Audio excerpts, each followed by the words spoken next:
Hi hello ನಮಸ್ತೆ welcome to ಕುಶ್ಮನಿ multi creations. ಇದು ನಾನು ನಿಮ್ಮ ಶಾಂತಿ. ಫ್ರೆಂಡ್ಸ್, ಇವತ್ತು ನಾನು ಲೆಗ್ ಸೂಪ್ ಹೇಗೆ ಮಾಡೋದು ಮತ್ತು ಲೆಗ್ ಸೂಪ್ ಮಾಡಾದ್ಮೇಲೆ ಲೆಗ್ನ ಹೇಗೆ ನಾವು ಮಸಾಲೆ ಇಟ್ಕೊಂಡು ಮಾಡ್ಕೊಳೋದು ಅಂತೇಳಿ ಇಲ್ಲಿ ತೋರಿಸ್ತಾ ಇದ್ದೀನಿ.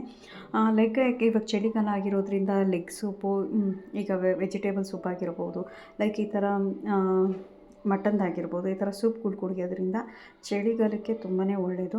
ಅದರಲ್ಲೂ ಮಕ್ಕಳಿಗೆ ಮಾಡಿಕೊಡೋದ್ರಿಂದ ತುಂಬಾ ಒಳ್ಳೆಯದು ಅಂತ ನಾನು ಈ ಲೆಗ್ ಸೂಪ್ನ ಸಿಂಪಲಾಗೇ ಹೇಗೆ ಮಾಡ್ಕೊಳೋದು ಅಂಥೇಳಿ ಇಲ್ಲಿ ನಾನು ತೋರಿಸ್ತಾ ಇದ್ದೀನಿ.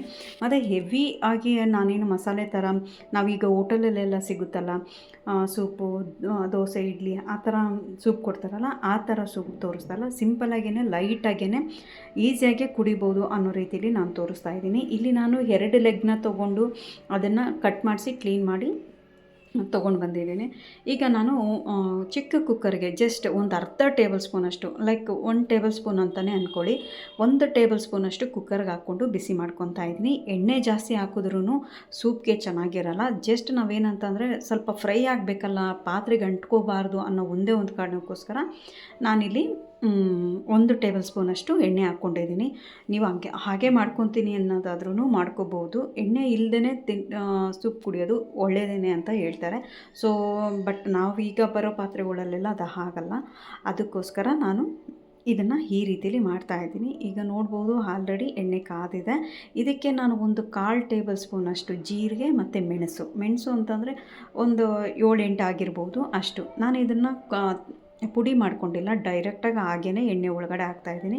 ಅದ್ರ ಘಮ, ಫ್ಲೇವರ್ ಎಣ್ಣೆ ಒಳಗಡೆ ಬಿಟ್ಕೊಂಡ್ಲಿ ಅಂಥೇಳಿ. ಇಷ್ಟೇ ಸಾಕು, ಜಾಸ್ತಿ ಹಾಕಿದ್ರೂ ಚೆನ್ನಾಗಿರಲ್ಲ. ಯಾಕೆಂದರೆ ನಾನು ತೊಗೊಂಡಿರೋದು 2 ಕಾಲು ಆಗಿರೋದ್ರಿಂದ ನಾನು ಇಷ್ಟು ತೊಗೊಂಡಿದ್ದೀನಿ. ಮತ್ತು ಒಂದು ಅರ್ಧ ಈರುಳ್ಳಿ, ಫುಲ್ ಈರುಳ್ಳಿ ಅಲ್ಲ, ಜಸ್ಟ್ ಒಂದು ಅರ್ಧ ಈರುಳ್ಳಿ, ಇಷ್ಟನ್ನು ತೊಗೊಂಡು ನಾನು ಫ್ರೈ ಮಾಡ್ಕೊತಾ ಇದ್ದೀನಿ. ಯಾಕಂದರೆ ನಮಗೆ ಆ ಸೂಪ್ ಕುಡಿಬೇಕಾದ್ರೆ ಈಗ ಮಕ್ಕಳಿಗೆ ಆಗಲಿ ಸ್ವಲ್ಪ ಟೇಸ್ಟ್ ಕೊಡಲಿ ಬಾಯಿಗೆ ಅಂಥೇಳಿ ನಾನು ಇದನ್ನೆಷ್ಟು ಹಾಕ್ಕೊತಾ ಇದ್ದೀನಿ. ಲೈಕ್ ಇದು ಮತ್ತು ಬೆಳ್ಳುಳ್ಳಿನ ಅಷ್ಟೇ ಒಂದು 2 ಹೋಳಷ್ಟು, ನಾನು 2 ಹೋಳು ತೊಗೊಂಡಿದ್ದೀನಿ. 2 ಹೋಳು ತೊಗೊಂಡು ಅದನ್ನು ಕ್ಲೀನಾಗಿ ಕೈಯಲ್ಲೇ ಸ್ಮ್ಯಾಶ್ ಮಾಡ್ಕೊಂಡಿದ್ದೀನಿ. ಲೈಕ್ ಜಜ್ಜಿದ್ದೀವಿ ಅಂತ ಹೇಳ್ತೀವಲ್ಲ, ಜಜ್ಕೊಂಡ್ರೇ ಅದು ಚೆನ್ನಾಗಿರುತ್ತೆ. ಇಲ್ಲಾಂದರೆ ಒಬ್ಬೊಬ್ಬರು ಸಣ್ಣದಾಗೆ ತುಂಬ ಸಣ್ಣ ಪೀಸಾಗಿ ಕಟ್ ಮಾಡ್ಕೊತಾರೆ. ಆ ರೀತಿಲಿ ಮಾಡಿ ಹಾಕ್ಕೊತೀನಿ ಅಂದ್ರೂ ಮಾಡ್ಕೋಬೋದು. ಬಟ್ ಜಜ್ಜಿ ಹಾಕೋದ್ರಿಂದ ಏನಪ್ಪ ಅಂತಂದರೆ ಅದರಲ್ಲಿರೋ ರಸ ನಮಗೆ ಈ ಎಣ್ಣೆ ಒಳಗಡೆ ಬಿಟ್ಕೊಂಡು ನಮಗೆ ಸೂಪ್ಗೆ ಮಿಕ್ಸ್ ಆಗುತ್ತೆ ಅನ್ನೋ ಒಂದು ಕಾರಣಕ್ಕೋಸ್ಕರ ಜಜ್ಜಿ ಹಾಕ್ಕೊತಾ ಇದ್ದೀನಿ. ಇದು ಮತ್ತು ಈರುಳ್ಳಿ ಮತ್ತು ಬೆಳ್ಳುಳ್ಳಿ ಚೆನ್ನಾಗಿ ಫ್ರೈ ಆದಮೇಲೆ ನಾನು ಏನು ಲೆಗ್ನ ಕ್ಲೀನ್ ಮಾಡಿ ಇಟ್ಕೊಂಡಿದ್ದೀನೋ ಆ ಲೆಗ್ನ ಇದರೊಳಗಡೆ ಹಾಕ್ಕೊಂಡು ಫ್ರೈ ಮಾಡ್ಕೊತಾ ಇದ್ದೀನಿ. ಸ್ವಲ್ಪ ಲೋ ಫ್ಲೇಮಲ್ಲಿ ಇಟ್ಕೊಂಡೆ ಫ್ರೈ ಮಾಡ್ಕೊಳ್ಳಿ, ಸೀದಿಸ್ಕೋಬೇಡಿ. ಸೀದಿಸ್ಕೊಂಬಿಟ್ರೆ ಮೊದಲೇ ಕಾಲು ಒಂಥರ ಸ್ಮೆಲ್ ಇರುತ್ತೆ, ಅದು ಆ್ಯಕ್ಚುಲಿ ಸುಟ್ಟಿರೋ ಸ್ಮೆಲ್ಲು ಆ ಥರ ಎಲ್ಲ ಇರುತ್ತೆ. ನಾವು ಮನೇಲೂ ಸೀದಿಸ್ಬಿಟ್ರೆ ಅದು ಒಂಥರ ಬೇರೆ ಥರ ಫ್ಲೇವರ್ ಕೊಟ್ಬಿಡುತ್ತೆ. ಅದು ಅಷ್ಟು ಕುಡಿಬೇಕಾದ್ರೆ ಸರಿ ಚೆನ್ನಾಗಿರಲ್ಲ. ಸೊ ಆದ್ದರಿಂದ ಲೋ ಫ್ಲೇಮಲ್ಲಿ ಇಟ್ಕೊಂಡೆ ಫ್ರೈ ಮಾಡ್ಕೊಳ್ಳಿ. ಮತ್ತು ನಾನು ಸ್ವಲ್ಪ ಕೊತ್ತಂಬರಿ ಹಾಕ್ಕೊತಾ ಇದ್ದೀನಿ, ಘಮ ಚೆನ್ನಾಗಿರಲಿ ಅಂತ, ಮತ್ತು ಟೇಸ್ಟು ಅಷ್ಟೇ ಚೆನ್ನಾಗಿರುತ್ತೆ. ಸೊ ಲೈಟಾಗೆ ಕೊತ್ತಂಬರಿ ಹಾಕ್ಕೊಳ್ಳಿ. ಬೇಕಂದರೆ ಪುದೀನ ಒಂದು 2 ಎಲೆ ಹಾಕ್ಕೊತೀನಿ ಅಂದ್ರೂ ಹಾಕ್ಕೋಬೋದು. ಇದು ಚೆನ್ನಾಗಿ ಫ್ರೈ ಆಗ್ತಾ ಇದ್ದಂಗೆ ನಾನು ಏನಪ್ಪ ಅಂತಂದರೆ ಲೈಕ್ ಸ್ವಲ್ಪ ಏನಪ್ಪ ಅಂದರೆ ಅರಿಶಿನ ಪುಡಿ, ಒಂದು 1/4 ಟೇಬಲ್ ಸ್ಪೂನಷ್ಟು ಅರಿಶಿನ ಹಾಕ್ಕೊತಾ ಇದ್ದೀನಿ. ಜಾಸ್ತಿ ಹಾಕ್ಕೊತಾ ಇಲ್ಲ, ಒಂದು 1/4 ಟೇಬಲ್ ಸ್ಪೂನ್ ಅಷ್ಟೇ. 1/4 ಟೇಬಲ್ ಸ್ಪೂನಷ್ಟು ಟರ್ಮರಿಕ್ ಪೌಡ್ರ್ ಹಾಕ್ಕೊಂಡು ಒಂದು ಅರ್ಧ ಟೇಬಲ್ ಸ್ಪೂನಷ್ಟು ಧನಿಯಾ ಪೌಡ್ರ್ ಹಾಕ್ಕೊತಾ ಇದ್ದೀನಿ. ಜಾಸ್ತಿ ಅಲ್ಲ, ಜಸ್ಟ್ ಅರ್ಧ ಟೇಬಲ್ ಸ್ಪೂನಷ್ಟು, ಅದು ಚಿಕ್ಕ ಸ್ಪೂನಲ್ಲಿ. ಏಕಂತಂದರೆ ನಮಗೆ ಸೂಪ್ ಕುಡಿಬೇಕಾದ್ರೆ ಬರೀ ಲೆಗ್ಗದು ನೀರು ಹಾಕಿ ಉಪ್ಪಾಕಿ ಕುಡಿಯೋದಕ್ಕಿಂತ ಇವು ಸ್ವಲ್ಪ ಈ ಮಸಾಲ ಅದರೊಳಗಡೆ ಮಿಕ್ಸ್ ಆಗಿದ್ರೆ ನಮಗೆ ಕುಡಿಯೋದಕ್ಕೆ ಬಾಯಿಗೆ ಒಂಥರ ಕಮ್ಮಗಿರುತ್ತೆ ಅಂತ ಹೇಳ್ತಾರಲ್ಲ, ಲೈಕ್ ಒಂಥರ ಬೆಚ್ಚಗೆ ಅದೊಂಥರ ಚೆನ್ನಾಗಿರುತ್ತೆ. ಸೊ ಲೈಟಾಗೆ ನಾವೀಗ ಹೋಟೆಲಲ್ಲಿ ಹೋದರೆ ಟೊಮೊಟೊ ಸೂಪ್ ಆಗಿರ್ಬೋದು, ಕಾರ್ನ್ ಸೂಪ್ ಆಗಿರ್ಬೋದು, ಕುಡಿಬೇಕಾದ್ರೆ ನೀರಾಗೇ ಇರುತ್ತೆ. ಬಟ್ ಆದ್ರೂ ಅಲ್ಲಲ್ಲಿ ಆ ಈರುಳ್ಳಿ ಬೆಳ್ಳುಳ್ಳಿ ಸಿಗುತ್ತಲ್ಲ, ಲೈಕ್ ಆ ಥರ ಸಿಗುತ್ತೆ. ಮತ್ತು ಇದು ಚೆನ್ನಾಗಿ ಫ್ರೈ ಆದಮೇಲೆ ಟರ್ಮರಿಕ್ ಪೌಡ್ರ್, ಧನಿಯಾ ಪೌಡರ್ ಹಾಕಿ ಸ್ವಲ್ಪ ಅದು ಚೆನ್ನಾಗಿ ಫ್ರೈ ಮಾಡ್ಕೊಂಡಾದ್ಮೇಲೆ ನಾನಿಲ್ಲಿ 1.5 ಗ್ಲಾಸಷ್ಟು ನೀರು ತೊಗೊಂಡಿದ್ದೀನಿ. 1.5 ಗ್ಲಾಸಷ್ಟು ನೀರು ತೊಗೊಂಡು ಇವಾಗ ಇದನ್ನು ಸಹ ಚೆನ್ನಾಗಿ ಕಲಿಸ್ಕೊತಾ ಇದ್ದೀನಿ. ನಿಮಗೆ ನೀರು ಎಷ್ಟು ಬೇಕು ಅಂದರೆ ಸೂಪು ನೀವು ಎಷ್ಟು ಬೇಕು ಅಂತ ಅಂದ್ಕೊತೀರೋ ಅಷ್ಟು ನೀರು ಹಾಕ್ಕೊಳ್ಳಿ. ಇವಾಗ ನಾವು 2 ಗ್ಲಾಸ್ ಹಾಕಿದ್ದೀವಿ ಅಂತಂದರೆ ಅದು ಕೂಗ್ತಾ ಅದು 1 ಗ್ಲಾಸ್ಗೆ ಇಳಿದ್ಬಿಡುತ್ತೆ. ಸೊ ಹಾಗೆ ನೋಡಿಕೊಂಡು ನೀವು ಬೇಕಂದರೆ ಎಷ್ಟು ಗ್ಲಾಸ್ ಸೂಪ್ ಬೇಕೋ ಅದಕ್ಕೆ ನೀರು ನೀವು ನೋಡಿಕೊಂಡು ಹಾಕ್ಕೊಳ್ಳಿ. ಮತ್ತು ಇಲ್ಲಿ ನಾನು ಉಪ್ಪು ಹಾಕ್ತಾಯಿಲ್ಲ. ಉಪ್ಪು ಹಾಕ್ತಾಯಿಲ್ಲ. ಯಾಕಂತಂದರೆ ನಾನು ಸೂಪು ನೀರೆಲ್ಲ ಬಗ್ಗಿಸ್ಕೊಂಡು ಆದಮೇಲೆ ನಮಗೆ ಬೌಲಲ್ಲಿ ಹಾಕ್ಕೊಂಡು ಗ್ಲಾಸಲ್ಲಿ ಹಾಕ್ಕೊಂಡ್ಮೇಲೆ ನಮಗೆ ಎಷ್ಟು ಬೇಕೋ ಅಷ್ಟನ್ನು ನಾನು ಉಪ್ಪು ಹಾಕ್ಕೊಳೋದ್ರಿಂದ ನಾನು ಇಲ್ಲಿ ಕುಕ್ಕರ್ಗೆ ಯಾವುದೇ ರೀತಿ ಕಾಲಿಗೆ ಸೂಪ್ ಹಾಕಿಲ್ಲ, ಉಪ್ಪು ಹಾಕಿಲ್ಲ. ಇಲ್ಲಿ ನಾನು 10-12 ಕೂಗಷ್ಟು ಕೂಗಿಸ್ಕೊಂಡಿದ್ದೀನಿ. ಯಾಕಂದರೆ ಕಾಲು ಬೇಗ ಬೇಯಲ್ವಲ್ಲ. ಬೇಗ ಬೆಂದ್ರೂ ಇನ್ ಕೇಸ್ ನಮ್ಗೆ ಅದರಲ್ಲಿರೋ ರಸ ಎಲ್ಲ ಇಳಿಬೇಕು ಅಂತಂದರೆ ಒಂದು 10-12 ಕೂಗು, ಇಲ್ಲಾಂದರೆ 15 ಕೂಗು. ಒಬ್ಬೊಬ್ರದ್ದು ಚಿಕ್ಕ ಕುಕ್ಕರ್ ಆಗಿಬಿಟ್ರೆ ಬೇಗ ಬೇಗ ಕೂಗ್ತಾನೇ ಇರುತ್ತೆ.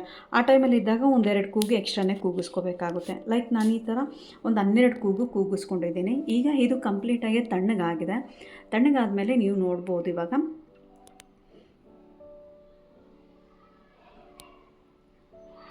ಸೂಪ್ ರೆಡಿಯಾಗಿದೆ ಕಂಪ್ಲೀಟಾಗಿ. ವಾವ್, ನೋಡಿ ಇಷ್ಟೇ ನೀರಾಗಿರುತ್ತೆ. ಕುಡಿಯೋದಕ್ಕೆ ಬಾಯಿಗೆ ಬಿಸಿ ಬಿಸಿ ಕುಡಿದಿದ್ದೀವಿ ಅಂದರೆ ಈ ಚಳಿಗಾಲಕ್ಕೆ ಸೂಪರಾಗೇ ಇರುತ್ತೆ. ಸೊ ಮನೇಲಿ ಮಕ್ಕಳಿಗೂ ಸಹ ಕೈ ಕಾಲಕ್ಕೆ ಶಕ್ತಿ ಬರುತ್ತೆ ಅಂತ ಹೇಳ್ತಾರೆ. ಕಾಲು ಸೂಪು ಇವೆಲ್ಲ ಒಳ್ಳೆಯದು ಅಂತ ಹೇಳ್ತಾರೆ. ಸೊ ನಾವು ಅಂಗಡಿಲಿ ತಂದು ಸೂಪ್ ಕೊಡೋ ಬದಲು ಅದರಲ್ಲಂದರೆ ಎಕ್ಸ್ಟ್ರಾ ಮಸಾಲೆ ಅವೆಲ್ಲ ಹಾಕ್ಬಿಟ್ಟಿರ್ತಾರೆ. ಸೊ ಮಟನ್ ಸಾರು ಥರನೇ ಇದ್ಬಿಡುತ್ತೆ. ಆದ್ದರಿಂದ ನಾವು ಈ ರೀತಿ ತೆಳ್ಳಗೆ ಮಾಡ್ಕೊಳೋದ್ರಿಂದ ಆರಾಮಾಗಿ ಒಳ್ಳೆ ರಸಮ್ ಥರ ಇರುತ್ತೆ.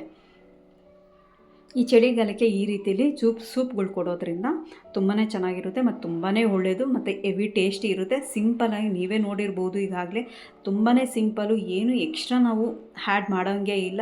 ಒಂದು ಅರ್ಧ ಈರುಳ್ಳಿ, 1-2 ಬೆಳ್ಳುಳ್ಳಿ, ಸ್ವಲ್ಪ ಜೀರಿಗೆ, ಮೆಣಸು, ಧನಿಯಾ ಪೌಡ್ರು ಆಪ್ಷನ್, ನಿಮ್ಗೆ ಬೇಕು ಅಂತಂದರೆ ಹಾಕ್ಕೋಬೋದು, ಇಲ್ಲಾಂದರೆ ಇಲ್ಲ. ಇಲ್ಲಾಂದರೆ ನೀವು ಲಾಸ್ಟಲ್ಲಿ ಸೂಪು ಗ್ಲಾಸ್ಗೆ ಹಾಕ್ಕೊಂಡ್ಮೇಲೆ ಬೇಕಂದರೆ ಜೀರಿಗೆ ಮೆಣಸು ಪೌಡ್ರ್ ಬರುತ್ತಲ್ಲ, ಆ ಪೌಡ್ರನ್ನು ಸಹ ಹಾಕ್ಕೊಂಡು ಮಿಕ್ಸ್ ಮಾಡ್ಕೋಬಹುದು. ಈಗ ನೀವು ನೋಡ್ಬೋದು ನಾನಿಲ್ಲಿ ಆಲ್ರೆಡಿ ಒಂದು ಬೌಲ್ಗೆ ಸರ್ವ್ ಮಾಡ್ಕೊತಾ ಇದ್ದೀನಿ. ಈಗ ನಾನು ಉಪ್ಪು ಇದಕ್ಕೆ ಎಷ್ಟು ಬೇಕೋ ಅಷ್ಟು ಹಾಕಿ ಮಿಕ್ಸ್ ಮಾಡ್ಕೊತಾ ಇದ್ದೀನಿ. ಈಗ ಚೆನ್ನಾಗಿ ಮಿಕ್ಸ್ ಮಾಡ್ಕೊಳ್ಳಿ. ನಿಮ್ಗೆ ಉಪ್ಪು ಎಷ್ಟು ಬೇಕೋ ಅಷ್ಟು ಹಾಕ್ಕೊಳ್ಳಿ. ಅಲ್ಲೇನಾದರೂ ಜೀರಿಗೆ ಮೆಣಸು ನಿಮಗೆ ಸಾಕಾಗಲಿಲ್ಲ ಈ ಸೂಪ್ಗೆ ಅನ್ನೋದಾದರೆ ಜೀರಿಗೆ ಮೆಣಸು ಪೌಡ್ರ್ ಇರುತ್ತಲ್ಲ, ಆ ಪೌಡ್ರನ್ನ ಬೇಕಾದ್ರೆ ಒಂದು ಚಿಟಿಕೆ ಅಷ್ಟು ಹಾಕ್ಕೊಂಡು ಇಲ್ಲೇ ಮಿಕ್ಸ್ ಮಾಡ್ಕೋಬೋದು ನೀವು ಡೈರೆಕ್ಟಾಗಿ. ಇವಾಗ ಇದು ಸೂಪ್ ರೆಡಿ ಆಗಿದೆ. ಬಿಸಿ ಬಿಸಿ ಸೂಪು ಮಕ್ಕಳಿಗೆ ಆರಾಮಾಗಿ ಸರ್ವ್ ಮಾಡ್ಬೋದು. ಸರ್ವ್ ಮಾಡ್ಕೊಳ್ಳಿ, ಈಗ ಆರಾಮಾಗಿ ಕುಡಿಬೋದು. ರೆಡಿಯಾಗಿದೆ. ಹಾಗೆಯೇ ನೀವು ನೋಡ್ಬೋದು ಸೂಪ್ ಕಂಪ್ಲೀಟ್ ಆದಮೇಲೆ ಈ ಕಾಲೆಲ್ಲ ಹಾಗೆ ಉಳಿದಿದೆಯಲ್ಲ, ಈ ಕಾಲೆಲ್ಲ ಉಳಿದಾದ್ಮೇಲೆ ಇದನ್ನು ಒಬ್ಬೊಬ್ಬರು ಹಾಗೆ ತಿಂತಾರೆ. ಇಲ್ಲ ಅನ್ನೋದಾದರೆ ಇದನ್ನು ಮಸಾಲೆ ಕೊಟ್ಟು ಸಾಂಬಾರು ಥರ ಮಾಡ್ಕೊತೀನಿ ಅಂದ್ರೂ ಇದನ್ನು ಈ ರೀತಿಲೂ ಸಹ ನಾವು ಯೂಸ್ ಮಾಡ್ಕೊಬೋದು. ಈಗ ನೀವು ನೋಡ್ಬೋದು ನಾನಿಲ್ಲಿ ಆಲ್ರೆಡಿ ಮಸಾಲೆ ರೆಡಿ ಮಾಡ್ಕೊಂಡಿದ್ದೀನಿ. ಏನಪ್ಪ ಅಂದರೆ ಚಕ್ಕೆ, ಲವಂಗ, ಬೆಳ್ಳುಳ್ಳಿ, ಶುಂಠಿ, ತೆಂಗಿನಕಾಯಿ ಮತ್ತು ಧನಿಯಾ ಪೌಡ್ರು, ಚಿಲ್ಲಿ ಪೌಡ್ರು ಇಷ್ಟನ್ನು ಹಾಕಿ ನಾನು ಮತ್ತು ಟೊಮೊಟೊ ಇಷ್ಟನ್ನು ಹಾಕಿ ಪೇಸ್ಟ್ ಮಾಡಿ ಇಟ್ಕೊಂಡಿದ್ದೀನಿ. ಆಲ್ರೆಡಿ ಪೇಸ್ಟ್ ಮಾಡ್ಕೊಂಡಿದ್ದೀನಿ. ಅಂದರೆ ನಾವು ಮಟನ್ ಮಸಾಲ ಏನು ಮಾಡ್ತೀವೋ ಅದೇ ಮಸಾಲನೇ ಹಾಕಿದ್ದೀನಿ. ನೀವು ಆಲ್ರೆಡಿ ನೋಡಿರ್ಬೋದು, ನಾನು ಆಲ್ರೆಡಿ ಮಟನ್ ಸಾಂಬಾರನ್ನ ಮಾಡಿ ನಮ್ಮ ಚಾನಲಲ್ಲೇ ಅಪ್ಲೋಡ್ ಮಾಡಿದ್ದೀನಿ. ಬೇಕು ಅಂತಂದರೆ ನೀವು ಅಲ್ಲೋಗಿ ವಿಸಿಟ್ ಮಾಡ್ಬೋದು. ಅದೇ ಇಂಗ್ರೀಡಿಯೆಂಟೇ ನಾನು ಇಲ್ಲಿನೂ ಅಪ್ಲೈ ಮಾಡಿರೋದು. ಅದು ಬಿಟ್ಟರೆ ಬೇರೆ ಏನೂ ಇಲ್ಲ. ಚಕ್ಕೆ, ಲವಂಗ, ಬೆಳ್ಳುಳ್ಳಿ, ಶುಂಠಿ, ಕೊತ್ತಂಬರಿ, ತೆಂಗಿನಕಾಯಿ, ಟೊಮೊಟೊ, ಧನಿಯಾ ಪೌಡ್ರು, ಚಿಲ್ಲಿ ಪೌಡ್ರು ಇಷ್ಟನ್ನು ನಾನು ಮೊದಲೇ ಪೇಸ್ಟ್ ಮಾಡಿ ಇಟ್ಕೊಂಡಿದ್ದೆ. ಸೊ ಇದನ್ನು ನಾನು ಇವಾಗ ಡೈರೆಕ್ಟಾಗೆ ಇಲ್ಲಿ ಕುಕ್ಕರ್ಗೆ ಹಾಕ್ತಾಯಿದ್ದೀನಿ. ಆಲ್ರೆಡಿ ನಾವು ಅಲ್ಲಿ ಕಾಲು ಎಲ್ಲ ಚೆನ್ನಾಗಿ ಫ್ರೈ ಮಾಡಿದ್ವಲ್ಲ, ಸೊ ಆವಾಗ ಅದ್ರದ್ದು ಹಸಿ ಸ್ಮೆಲ್ಲೆಲ್ಲ ಏನೂ ಇರಲ್ಲ. ಆದ್ದರಿಂದ ನಾನು ಇಲ್ಲಿ ಎಲ್ಲ ಮಸಾಲೆನೂ ಫಸ್ಟೇ ಫ್ರೈ ಮಾಡಿ ರೆಡಿ ಮಾಡಿ ಇಟ್ಕೊಂಡಿದ್ದೆ. ಅದನ್ನು ಇವಾಗ ಡೈರೆಕ್ಟಾಗೆ ಕುಕ್ಕರ್ಗೆ ಹಾಕಿ ಮಿಕ್ಸ್ ಮಾಡ್ಕೊತಾ ಇದ್ದೀನಿ. ಮತ್ತು ಅಲ್ಲಿ ಉಪ್ಪು ನಾನು ಬಳಸಿರಲಿಲ್ಲ, ಇವಾಗ ಉಪ್ಪು ಇಲ್ಲಿ ಬಳಸ್ತೀನಿ ನಾನು. ಅಂದರೆ ನಮ್ಮ ಕಾಲಿಗೆ ಈ ಸಾಂಬಾರಿಗೆ ಎಷ್ಟು ಬೇಕೋ ಅಷ್ಟಕ್ಕೆ ನಾನು ಉಪ್ಪನ್ನ ಬಳಸ್ಕೊತೀನಿ. ನೀವು ನೀರು ಇವಾಗ ಇಲ್ಲಿ ಎಷ್ಟು ಬೇಕು ಅಂತಂದರೆ ಅಲ್ಲಿ ಅಷ್ಟು ಹಾಕ್ಕೋಬೋದು. ನಿಮಗೆ ಸಾಂಬಾರು ಕ್ವಾಂಟಿಟಿ ಎಷ್ಟು ಬೇಕು ಅಂತ ನೋಡಿಕೊಂಡು ನೀವು ಇಲ್ಲಿ ನೀರನ್ನ ಆ್ಯಡ್ ಮಾಡ್ಕೋಬೋದು. ಈಗ ನಾನು ಇದಕ್ಕೆ ರುಚಿಗೆ ಎಷ್ಟು ಉಪ್ಪು ಬೇಕೋ ಅಷ್ಟು ಅದೇ ಕುಕ್ಕರಲ್ಲೇ ಹಾಕಿಡ್ತಾ ಇದ್ದೀನಿ. ಸೊ ನೀವು ಡೈರೆಕ್ಟಾಗಿಲ್ಲ ನಾವು ಸೂಪ್ ಆದಮೇಲೆ ಕಾಲು ಹಾಗೆ ತಿಂತೀವಿ, ಹಾಗೆ ಯೂಸ್ ಮಾಡ್ಕೊತೀವಿ ಅನ್ನೋದಾದರೆ ಹಾಗೆ ಸಹ ಯೂಸ್ ಮಾಡ್ಕೊಬೋದು. ಈಗ ನೋಡ್ಬೋದು ಫ್ರೆಂಡ್ಸ್, ನಾನು ಇವಾಗ ಇದನ್ನು ಮತ್ತು ಗ್ಯಾಸ್ ಮೇಲೆ ಅದೇ ಕುಕ್ಕರ್ನೇ ಇಟ್ಕೊತಾ ಇದ್ದೀನಿ. ಮತ್ತು ನಮಗೆ 2 ಪಾತ್ರೆ ಆಗುತ್ತೆ ಅನ್ನೋ ಟೆನ್ಷನೂ ಇರೋಲ್ಲ. ಸೊ ಅದೇ ಪಾತ್ರೆಯಲ್ಲಿ ಸೂಪ್ ಬಗ್ಗಿಸ್ಕೊಂಡು ಅದೇ ಇದಕ್ಕೆ ಹಾಕ್ಕೊಂಡ್ರೆ ಆಗೋಗುತ್ತೆ. ಇದನ್ನು ಸಹ ನಾನು ಇಲ್ಲಿ 2 ಕೂಗಿಸ್ಕೊತಾ ಇದ್ದೀನಿ. ಆಲ್ರೆಡಿ ಇದಾಗಿರೋದ್ರಿಂದ 12 ಕೂಗಿಸ್ಕೊಂಡಿದ್ವಲ್ಲ, ಈಗ ಇದು 2 ಕೂಗಿಸ್ಕೊಂಡ್ರೆ ಸಾಕು, ಆರಾಮಾಗಿ ರೆಡಿ ಅಂತಲೇ ಹೇಳ್ಬೋದು. ನೋಡ್ಬೋದಲ್ಲ ಫ್ರೆಂಡ್ಸ್, ನಾನು 2 ಕೂಗಾದಮೇಲೆ ಮತ್ತೆ ಅದನ್ನು ಪ್ಲೇಟ್ ತೆಗೆದು ಕುದಿಸ್ಕೊತಾ ಇದ್ದೀನಿ. ಕುದಿಸ್ಕೊಂಡ್ಮೇಲೆ ಇವಾಗ ಇದನ್ನು ಒಂದು ಬೌಲ್ಗೆ ಸರ್ವ್ ಮಾಡ್ಕೊತಾ ಇದ್ದೀನಿ. ಕಾಲು ಸೂಪು ರೆಡಿ, ಕಾಲು ಸಾಂಬಾರು ರೆಡಿ. ಮುದ್ದೆಗಂತೂ ಬಿಂದಾಸ್ ಅಂತಲೇ ಹೇಳ್ಬೋದು.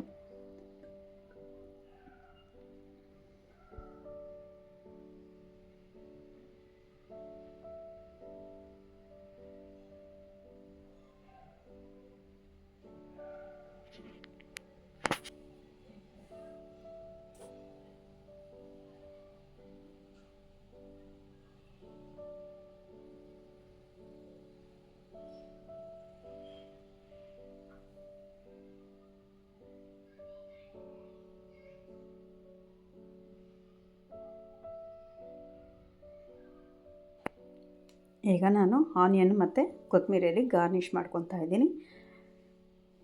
ಸೂಪರಾಗಿದೆ. ಖಂಡಿತವಾಗ್ಲೂ ಇದನ್ನು ನೀವು ಟ್ರೈ ಮಾಡಿ. ಸಿಂಪಲ್ ರೆಸಿಪಿ, ಈಸಿಯಾಗಿ ಅರ್ಧ ಗಂಟೆಯಲ್ಲಿ ಸೂಪು ರೆಡಿ, ಕಾಲು ಸಾಂಬಾರು ರೆಡಿ, ಜೊತೆಗೆ 10 ನಿಮಿಷದಲ್ಲಿ ಮುದ್ದೆ ಆಗೋದನ್ನು ಸಹ ತೋರಿಸ್ಕೊಟ್ಟಿದ್ದೀನಿ. ಅದನ್ನು ಸಹ ಮಾಡ್ಕೋಬೋದು. ಅರ್ಧ ಗಂಟೆಯಲ್ಲಿ ನಮಗೆ ಸೂಪು ರೆಡಿ, ಕಾಲು ಸಾಂಬಾರು ರೆಡಿ, ಮುದ್ದೆನೂ ರೆಡಿ ಆಗೋಗ್ಬಿಡುತ್ತೆ. ಟ್ರೈ ಮಾಡಿ. ಇಷ್ಟ ಆಗಿದ್ದರೆ ದಯವಿಟ್ಟು ಕಮೆಂಟ್ಸ್ ಮುಖಾಂತರ ತಿಳಿಸಿ. ಹಾಗೆ ಇನ್ನೂ ನನ್ನ ಚಾನಲ್ಗೆ ಯಾರೆಲ್ಲ ಸಬ್ಸ್ಕ್ರೈಬ್ ಆಗಿಲ್ವೋ ಸಬ್ಸ್ಕ್ರೈಬ್ ಆಗಿ ಬೆಲ್ ಐಕಾನ್ ಪ್ರೆಸ್ ಮಾಡಿ. ಹಾಗೆ ಈ ವಿಡಿಯೋ ಏನಾದರೂ ನಿಮ್ಗೆ ಇಷ್ಟ ಆಗಿದ್ದರೆ ದಯವಿಟ್ಟು ಲೈಕ್ ಮಾಡಿ, ಶೇರ್ ಮಾಡಿ, ಕಮೆಂಟ್ಸ್ ಮಾಡಿ. ಹಾಗೆ ಕಮೆಂಟ್ಸ್ ಮುಖಾಂತರ ಹೇಗಿತ್ತು ಅಂತೇಳಿ ದಯವಿಟ್ಟು ತಿಳಿಸಿ. ಮತ್ತು ಆದಷ್ಟು ಶೇರ್ ಮಾಡಿ, ಸಪೋರ್ಟ್ ಮಾಡಿ. Thank you friends. Thanks for watching.